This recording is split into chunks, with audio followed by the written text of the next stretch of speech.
ಈ ವಿಡಿಯೋ ಬಂದುಬಿಟ್ಟು part 3, part 1, part 2 ಅಲ್ಲಿ ಕ್ಯಾಂಡಿರ್ ಆನ್ಲೈನ್ ಜ್ಯುವೆಲ್ರಿ ಪರ್ಚೇಸಿಂಗ್ ಎಕ್ಸ್ಪೀರಿಯನ್ಸ್ ಬಗ್ಗೆ ಶೇರ್ ಮಾಡಿದ್ದೀನಿ. ಮಿಸ್ ಮಾಡದೆ ಆ ವಿಡಿಯೋಸ್ನ ಚೆಕ್ ಮಾಡಿ. ಈ part 3 review, specification, return policy ಬಗ್ಗೆ ಹೇಳ್ತೀನಿ. ಸೊ ಸ್ಪೆಸಿಫಿಕೇಷನ್ ಬಂದುಬಿಟ್ಟು ಇದು 3 ಗ್ರಾಮ್ಸ್ ಇದೆ. ಆನ್ಲೈನಲ್ಲಿ ಆರ್ಡ್ರ್ ಮಾಡುವಾಗ 3 ಗ್ರಾಮ್ಸ್ ಅಂತ ಇತ್ತು, ಬಟ್ ರಿಸೀವ್ ಮಾಡಿದ್ದು 3 ಗ್ರಾಮ್ಸ್ಗಿಂತ ಕಡಿಮೆನೇ ಇತ್ತು.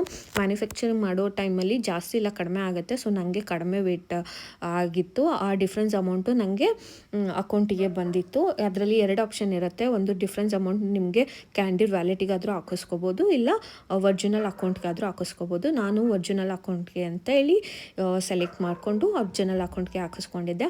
ಅದಾದಮೇಲೆ ಇದು ಡೈಮಂಡ್ ಕ್ಲಾರಿಟಿ ಬಂದುಬಿಟ್ಟು SI ಅಂತ, ಆಮೇಲೆ ಕಲರ್ ಬಂದುಬಿಟ್ಟು IG ಅಂತ.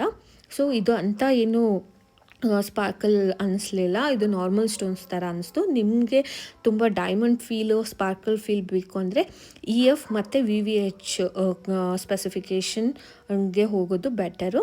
ಅದಾದಮೇಲೆ ರಿವ್ಯೂ ಅಂತ ಅನ್ನೋದಾದರೆ ನನಗೆ ಪ್ರಾಡಕ್ಟು ವೆಬ್ಸೈಟಲ್ಲಿ ಇರೋದಕ್ಕೂ ಎದುರುಗಡೆ ಇರೋದಕ್ಕೂ ತುಂಬ ಚೇಂಜ್ ಅನ್ನಿಸ್ತು. ಇಮೇಜಲ್ಲಿ ತುಂಬ ದೊಡ್ಡದು ಅನ್ನಿಸ್ತಾ ಇತ್ತು, ಬಟ್ ನನಗೆ ರಿಯಲಾಗಿ ತುಂಬ ಸಣ್ಣದು ಅನ್ನಿಸ್ತು. ತುಂಬ ಟೈನಿ ಆಗಿತ್ತು, ತುಂಬ ತೆಳ್ಳಗೆ ಅನ್ನಿಸ್ತು.